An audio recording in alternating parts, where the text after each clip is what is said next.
Salut tout le monde, c'est Tatua pour un nouveau Comics versus Film. Aujourd'hui, avec Fred, on va s'attaquer à un morceau de choix. Alien versus Predator. Qu'est-ce que c'est Alien? Qu'est-ce que c'est Predator? Et pourquoi se fight-t-il? Alors, Alien, du film Alien, comme son nom l'indique, un projet que traînait dans ses valises Dan O'Bannon depuis quelques années, que tous les studios lui refusaient, jusqu'à ce qu'en 77, il y ait Star Wars qui soit réalisé. La science-fiction est revenue à la mode, donc on a fini par lui dire oui sur son projet. Et donc en 79, avec Ridley Scott et Ronald Shusett, co-scénariste, ils nous pondent le film Alien. Une créature de 3 mètres de haut, noire, dans l'espace, où personne n'entend les gens crier. Bon, très bien. Mais alors les Predators, comment ça marche? Et les Predators, alors ça, c'est arrivé en 1987. C'est une idée de scénario par Jim et John Thomas, à partir d'une blague sortie sur Rocky. Comme quoi Rocky ne pouvait plus rien affronter après Rocky 4 et que le prochain qu'il devrait affronter, ça devrait être un extraterrestre. Et c'était une blague qui tournait à Hollywood, et eux, ils ont fait un scénario à partir de ça. Le scénario a pas mal dérivé. Oui, heureusement. Ils ont créé le personnage de Predator qui s'appelait d'abord Hunter. Et ça se justifie par la suite, vu que c'est un personnage de chasseur. Un chasseur extraterrestre qui part en safari sur des planètes diverses. Aucun rapport avec Rick Hunter. Aucun rapport avec Rick Hunter. Dommage. Oh, tu le fais trop bien. N'est-ce pas? L'idée de mixer les deux est arrivée par le comics de chez Dark Horse, à savoir Alien vs Predator, qui est sorti en 90 quand il y a eu l'idée de faire un Predator 2. Et d'ailleurs, en référence aux comics, dans Predator 2, ils ont fait apparaître la tête d'un alien à la fin du film. En ce qui concerne les films, processus de production, les anecdotes de tournage, etc., vous retrouverez plein de vidéos sur le net qui en parlent. Je vous laisse dans la description les rétrospectives de Guillaume Cassard, de la chaîne Subjectivement Objectif, où il retrace tous les épisodes de Alien, de Predator et d'Alien vs Predator. Donc là, en ce qui concerne les films, vous aurez full info. Un dernier petit truc, parce que c'est quand même quelque chose qui a été grandement à l'origine fait que ce soit passé en film, c'est les jeux vidéo. Les jeux vidéo, le premier, il a été fait en 93 ou 94 sur Super Nintendo, et après, c'est arrivé en FPS à partir de 1999, et là, il y en a eu 3 à suivre. Paul W.S. Anderson étant un adaptateur de jeux vidéo, vu qu'il avait déjà fait Mortal Kombat, qu'il avait déjà fait Resident Evil, et qu'il va encore faire Monster Hunter, là, bientôt. Ah tiens, un jeu vidéo. Voilà. Bref, nous on va se focaliser sur l'adaptation de cette petite bête, sachant qu'il y a eu des suites.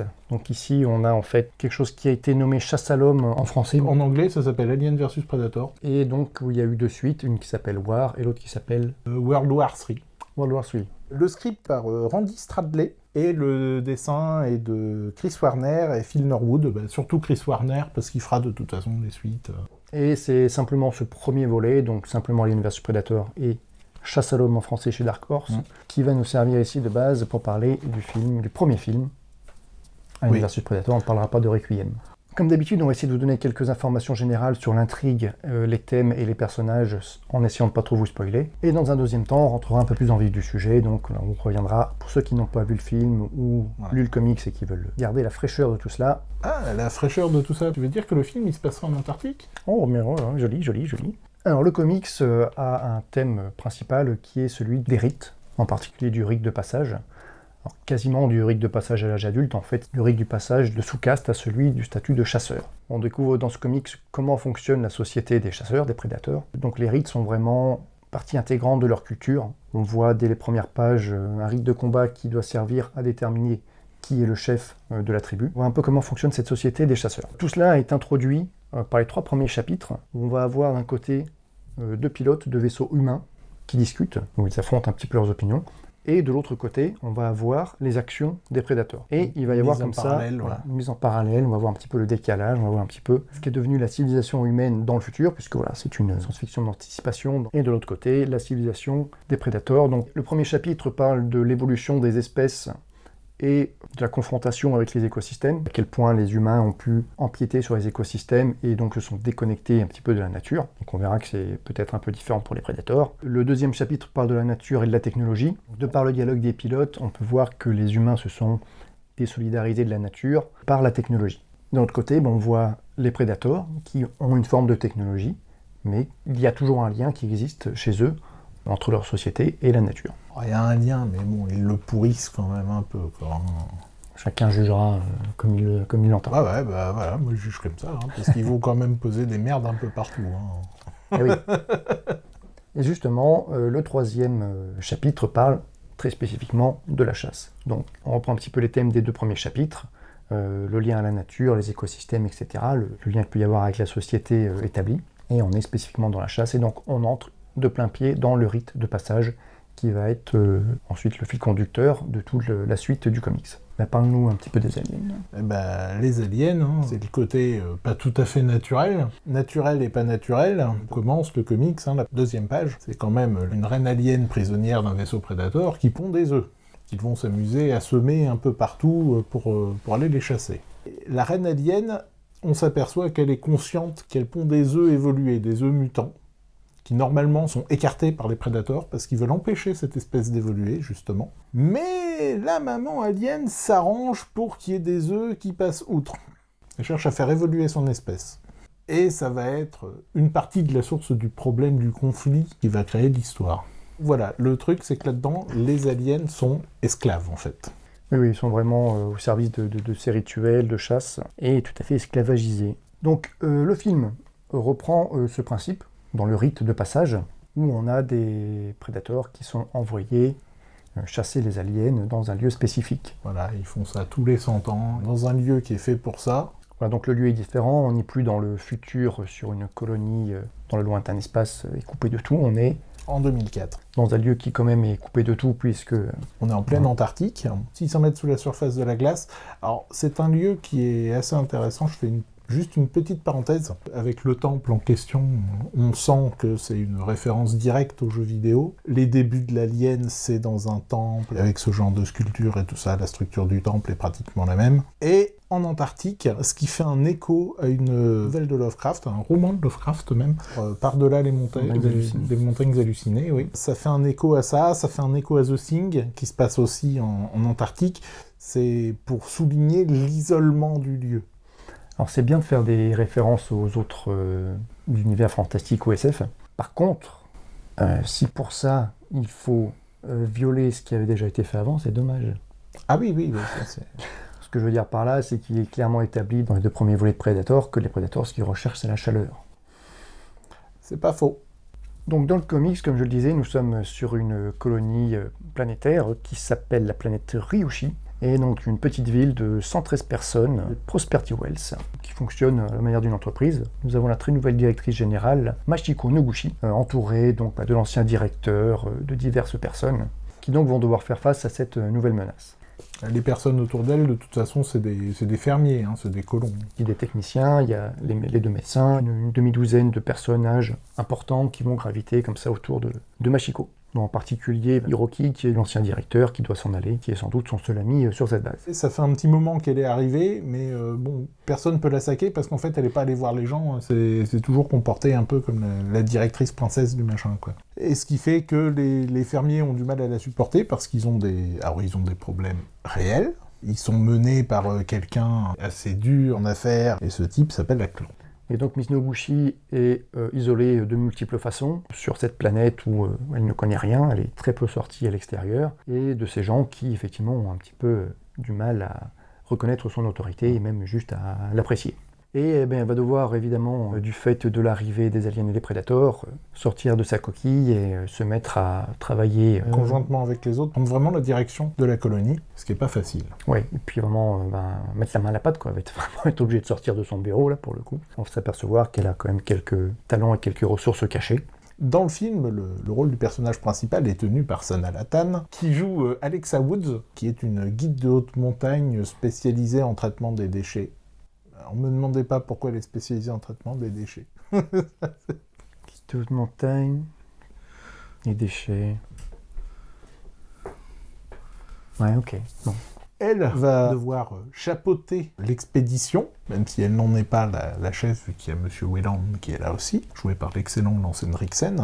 Elle est là, elle doit donner des consignes pour que tout le monde survive à l'expédition, mais bon, on se rend compte dès la première minute de l'expédition qu'en gros personne l'écoute et personne n'a rien à foutre de ce qu'elle dit, mais bon...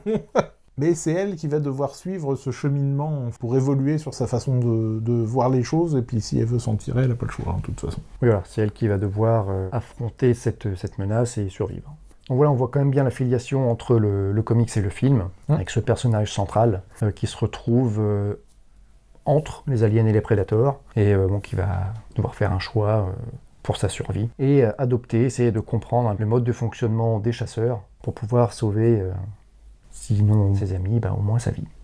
On va rentrer dans le spoil. Ok, pour la zone spoil, c'est parti. Yeah. Bon, qu'est-ce qu'on remarque tout de suite? C'est que le comics, ce n'est pas un huis clos. On a des grands espaces, on a des animaux extraterrestres, on a des vaisseaux spatiaux, de l'espace, des effets spéciaux. On a du budget dans le comics. Oui, effectivement, on est en plein dans ce thème dont on parlait tout à l'heure, de la chasse, de la connexion aux écosystèmes, à l'environnement. Et donc on a toute une planète, avec seulement 113 personnes et sans doute beaucoup plus de têtes de bétail. On a aussi un scénario, donc, comme on disait tout à l'heure, basé sur les intérêts, d'une part, chez les humains, des fermiers, et d'autre part, les intérêts de la compagnie. En fait, l'idée, c'est que les fermiers aimeraient obtenir plus d'argent pour leur tête de bétail. Ça amène les fermiers à faire certaines erreurs qui vont faire merdouiller tout le tintouin. Donc en premier chef, Ackland, donc le représentant de ces éleveurs, qui va s'apercevoir qu'il y a une de ces bêtes qui est malade et qui ne va pas la déclarer. Ils vont trouver à côté de cette bête un facehugger, sauf que dans la déclaration, le facehugger, il n'a pas été découvert à côté de la bête, mais 10 km plus loin.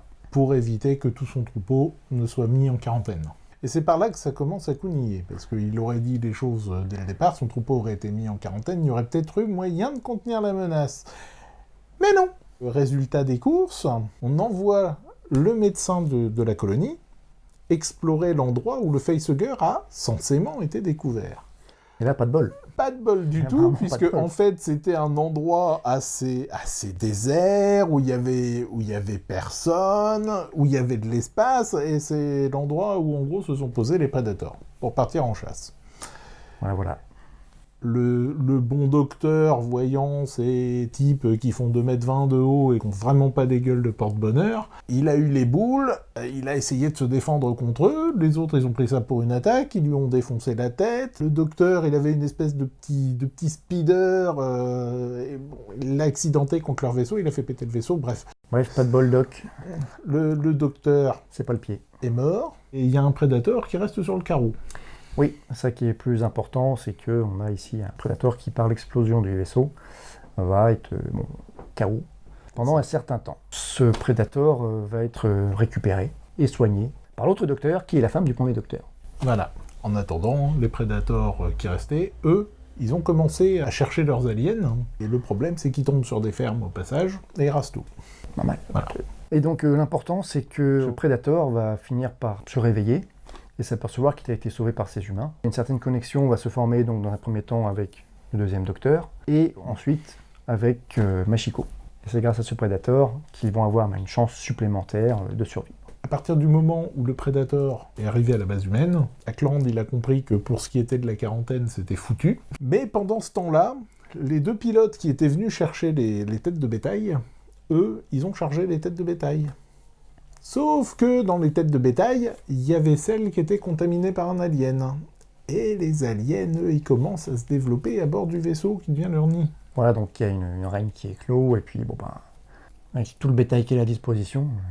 Ça fait une horde d'aliens. Elle a deux pilotes en plus à sa disposition. Petite particularité des aliens, c'est que les aliens prennent toujours quelques caractéristiques de ce dans quoi ils vont se développer. Donc c'est toujours bien d'avoir des humains parce que c'est un peu plus malin que des vaches. Je crois que l'alien le plus impressionnant qui a été fait comme ça, c'était dans Batman vs Alien. C'était un alien qui était né dans un crocodile, quoi, qui était absolument gigantesque et que Bruce Wayne a eu du mal. On a donc un nid d'aliens, on a un stock de prédateurs qui arrive. Entre les deux, on a une colonie humaine de tout un tas de gens qui sont pas très armés, qui sont pas très vaillants, qui sont plutôt dans le caca. La plupart de ces personnages vont donc s'allier d'une façon ou d'une autre, même si ça va parfois coincer un petit peu, en particulier avec Ackland, pour faire face à cette menace et essayer de détruire les aliens tout en se protégeant des prédateurs. Et donc avec l'aide bienvenue de ce prédateur qui a été soigné par le docteur.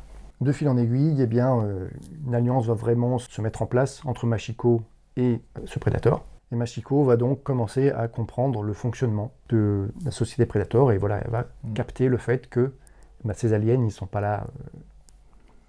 D'un autre côté, voilà, il y a un truc qu'on n'a pas dit sur Machiko. Machiko a déjà des bases en combat, elle doit pratiquer des arts martiaux ou quelque chose comme ça. Elle avait déjà renvoyé chier un beau blond par une projection au début du comics. Et sur le terrain, le Predator se rend compte qu'elle est quand même pas dégueulasse, quoi. Oui, et puis surtout, Machiko sauve une nouvelle fois le Predator, qui est prêt à se faire attraper les gambettes par moultes aliens, qui finit par se former un lien de bataille entre les deux, ce qui permettra à Machiko de faire une meilleure figure face au Predator. Donc jusqu'au moment où ce Predator, au bord de mourir, va apposer la marque de sa tribu à Machiko, donc la marque rituelle qui fait d'elle un chasseur. Techniquement, elle devient un Predator. Elle sait pas encore à quel point elle va en baver à cause de ça, mais bon, au moins elle est acceptée par la tribu. Ce symbole est vraiment lourd de conséquences, enfin, ça n'a pas été fait de manière anodine. Les Predators, ils ont un sens de l'honneur très très très développé. Je pense que pour lui, c'est naturel, quoi. Ça veut dire qu'il la reconnaît. On passe un cap quand même, parce que dans Predator 2, par exemple, on a Danny Glover qui est quelque part accepté en tant que chasseur, d'une certaine façon, Ah bah on lui parce donne qu'on lui donne un trophée. Maintenant, Predator 2, c'est juste Predator et ils avaient peut-être pas connaissance de tout ce qu'il y avait dans le comics. Le développement n'a pas été fait conjointement, il a été fait en parallèle, quoi. Les gestes, c'est fait un petit peu au fur et à mesure, on est d'accord. C'est pour ça qu'il y a des trucs qui peuvent sembler un peu contradictoires. Contradictoire, je sais pas, mais en tout cas, on passe un cap pour moi. Là, le fait de vraiment la marquer, l'accepter en tant qu'égale et pas juste en tant qu'humaine qui a fait du bon boulot, je trouve ça assez fort, quoi. Alors, c'est peut-être spécifique à ceux qui tuent des aliens, puisque c'est vraiment le truc du rituel de passage. Oui, bah en plus, la gravure se fait toujours avec un doigt d'alien. Alors, le film. Bon, bah là, c'est un huis clos. En tout, dans le film, il y a une quinzaine d'acteurs. J'en ai retenu 3, je pense. J'ai dit des acteurs, j'ai pas dit des personnages. Ah, pardon, oui. Parce que des personnages, oui, il y en a moins, quoi. En fait, il y en a 4 des personnages. 5. Allez, on va être gentil, on va dire 5. Alexa Woods, l'héroïne. Sébastien De Rosa, un super archéologue qui arrive au Mexique dans des ruines aztèques à déterrer des capsules de Pepsi-Cola. Grim Miller, l'expert en chimie organique dont on sait qu'il a des enfants qu'il adore et puis qui essaye de prendre en photo le PNR. C'est l'élément comique du film, le mec. Hein. Voilà. Oui, disons ça. Alors je suis déjà à 4. Ah bon ? Monsieur Wayland, Charles Bishop Wayland.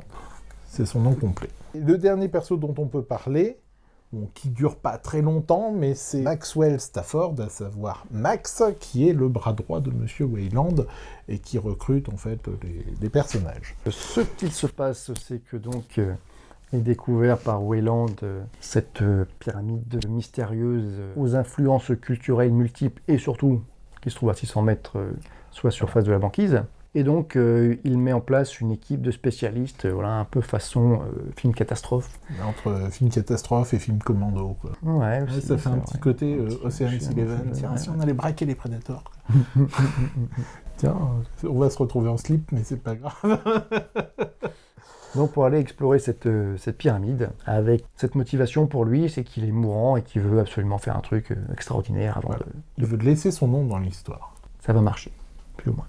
Oui, on se souviendra de lui. Bon, associé avec le nom d'une autre personne, mais bon. L'autre personnage en question, à savoir John Yutani, était censé apparaître dans le film, puis finalement, il apparaîtra dans La Chose. La Chose ? Oui, le deuxième. Ah. Il apparaîtra dans le deuxième, mais ce sera plus un homme, ce sera une femme. Donc, Alexa est la guide de haute montagne qui doit aider les gens à survivre 600 mètres sous terre. D'habitude, c'est plutôt au-dessus, là, c'est en dessous. Max va chapeauter la sécurité de l'expédition. Sébastien, l'archéologue découvreur de Pepsi-Cola, il regarde le truc, 30 secondes, il te lit ça comme s'il avait le livre ouvert. Le gars, c'est le Becherel de l'espéranto antique. Ouais, bref, de toute façon, ils vont tous mourir très rapidement. Ah bah si, parce qu'il faut une mort émouvante, et c'est celle-là. Ah bon ? Oui. J'ai été tellement ému. Moi. Ah oui. Ouf. C'est... bon, bref. Donc, quand ils arrivent devant cette pyramide, on s'aperçoit quand ils sont encore en haut que quelque chose les a précédés. C'est tout simplement les Predators qui arrivent pour leur petit rituel. Cette pyramide, elle sert donc de terrain de chasse, de lieu de rituel de passage pour ces, 3 Predators ? 3 Predators. Qui vont arriver. Ce que je me demande, c'est comment ils auraient fait s'il n'y avait pas eu d'humains qui étaient descendus, par contre. Si, c'est évoqué. Le truc, c'est que l'archéologue, en fait, quand il dit le pourquoi du comment de la pyramide, parce que tout est expliqué dedans, il dit, en fait, c'est qu'ils nous ont attirés volontairement parce qu'ils avaient besoin de sacrifices. Ils nous ont fait venir exprès. Ouais, d'accord. Voilà. Bon, alors après, c'est vrai qu'ils ont connu des humains en venant tous les 100 ans. Les derniers humains qu'ils ont connus, ils avaient des machines à vapeur, et ils ont supposé qu'un simple signal d'énergie, on allait le capter, quoi.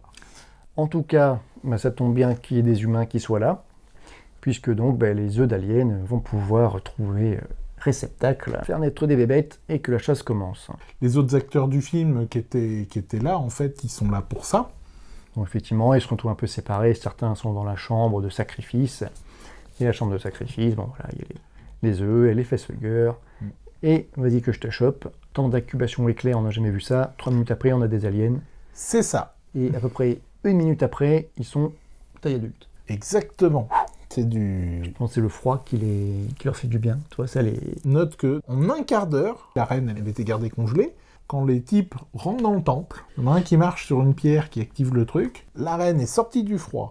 Elle est réchauffée, décongelée, plus vite qu'un steak. Elle commence à pondre des œufs. Pof, pof, pof, pof, pof, sur un tapis roulant. Ça, pour le coup, ça rappelle un peu la BD, le tapis Carrément. roulant. Incubation des œufs. Et après, elle est un adulte. Temps de traitement, 1 demi-heure. Voilà, on a quand même du fast alien. Oui, Nouvelle c'est ça. technologie. C'est ça, c'est ça. C'est révolutionnaire. À partir de ce moment-là, la chasse commence donc entre les 3 prédateurs et les aliens. Et comme dans le comics, on va avoir des humains qui se retrouvent au milieu. On a donc des prédateurs qui vont se faire aussi tuer, jusqu'à ce qu'il n'en reste plus qu'un. Pour montrer un peu la puissance des aliens dès le départ, il y en a un, il se fait buter dès qu'il arrive. Autant ils ont fait un carnage avec l'équipe d'humains qui était restée à la surface, autant en sous-sol, ils font quand même moins les malins, quoi. Et oui, mais aussi parce qu'on a affaire à 3 jeunes prédateurs donc, qui n'ont pas encore passé le rituel de chasse de l'alien. Et par contre, on a des aliens fast, c'est-à-dire qu'ils doivent déjà être vieux. Fast and Furious. Et donc arrive un moment où il ne reste plus qu'un seul prédateur et où Alexa donc va avoir l'occasion de venir en aide à ce prédateur. Elle a l'occasion de buter l'alien. Carrément. Donc voilà, comme elle a tué un alien, il va lui fabriquer un petit nécessaire pour tuer les aliens, une lance avec une queue d'alien et un petit bouclier avec une tête d'alien. Choucard. Donc là, on retrouve bien le parallèle avec le comics où on a le personnage principal qui, par sa bravoure, par ses actes guerriers, va trouver de la valeur dans les yeux du prédateur. Et où il va commencer un petit peu à sympathiser. Ouais, disons ça. Oui. À l'estimer, en tout cas. Voilà. Et il y a un alien un peu particulier, celui qui est blessé, là, avec son quadrillage sur la tête, qui est un peu plus malin que les autres, qui leur tend un piège à la sortie, qui essaye de les empêcher de remonter, mais il échoue. Oui, c'est vrai qu'il échoue. Il échoue. Il est trop chou. Il rate, et le prédateur et la nana arrivent à remonter à la surface.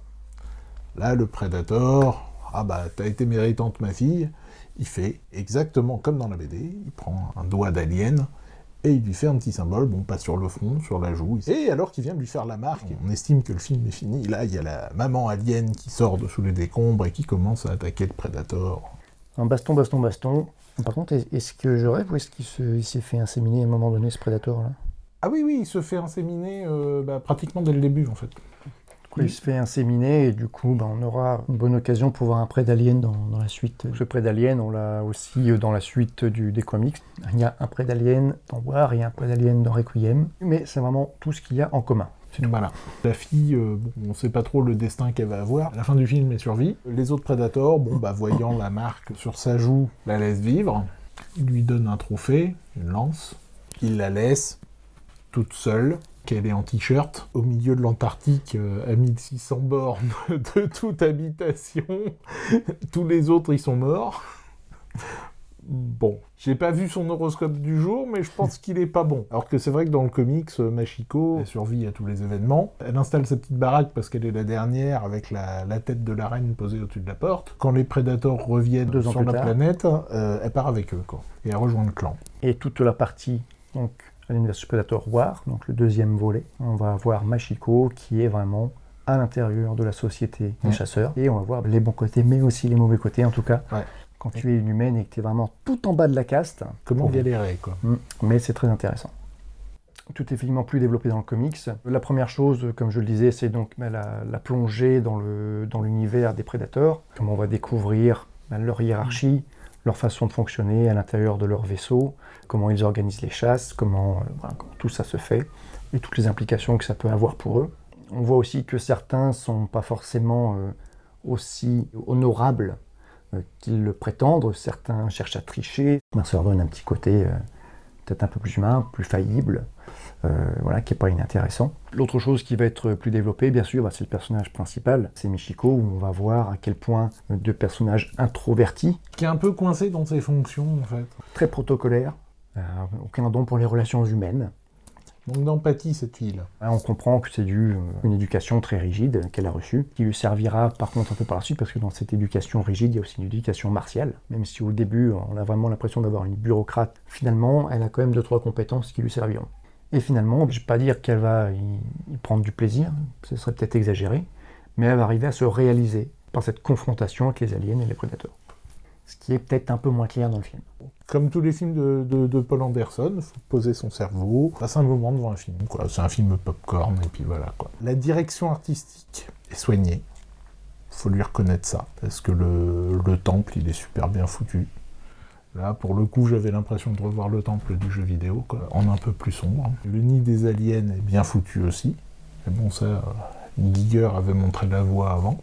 Donc, ce qu'on peut dire en conclusion, c'est qu'on a quand même un fil conducteur entre ces deux œuvres, qui est donc ce thème du rite de passage et de la chasse. Les deux sont menés donc par un personnage principal féminin assez fort, avec certaines valeurs, qui ne sont pas forcément les mêmes dans le comics et dans le film, qui raccordent quand même avec leur environnement. Dans le comics, donc, ça va être un petit peu plus détaillé, évidemment, et donc on va avoir plus de temps pour se plonger dans la société, dans le côté tribal des chasseurs, des prédateurs. On va retrouver tout ça dans le film, mais vraiment de manière réduite, donc jusqu'au moment où ce personnage féminin humain est accepté parmi l'élite des chasseurs de cette société avec cette marque. Moi, ce que j'ai, en fait, par rapport à ce film, c'est quand même un gros regret. C'est un crossover, globalement, qui est assez raté.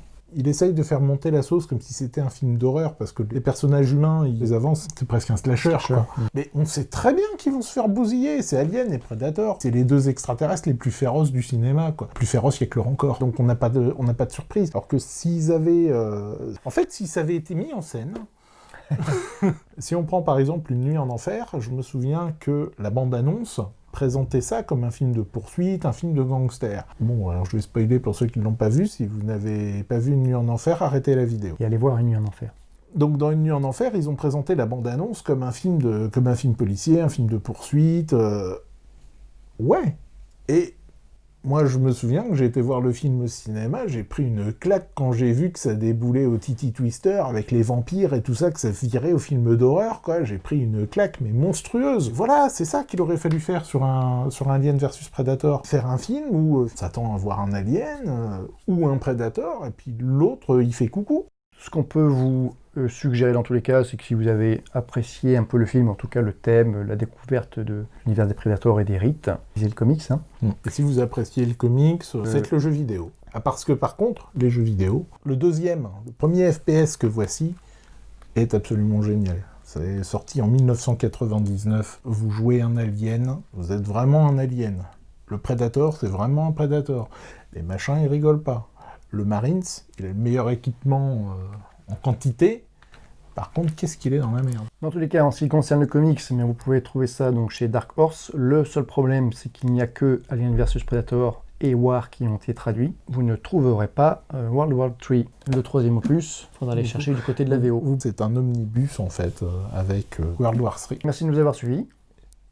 Merci à vous. Voilà, vous pouvez faire plein de trucs pour nous soutenir, n'oubliez pas. Puis à bientôt. Et à bientôt.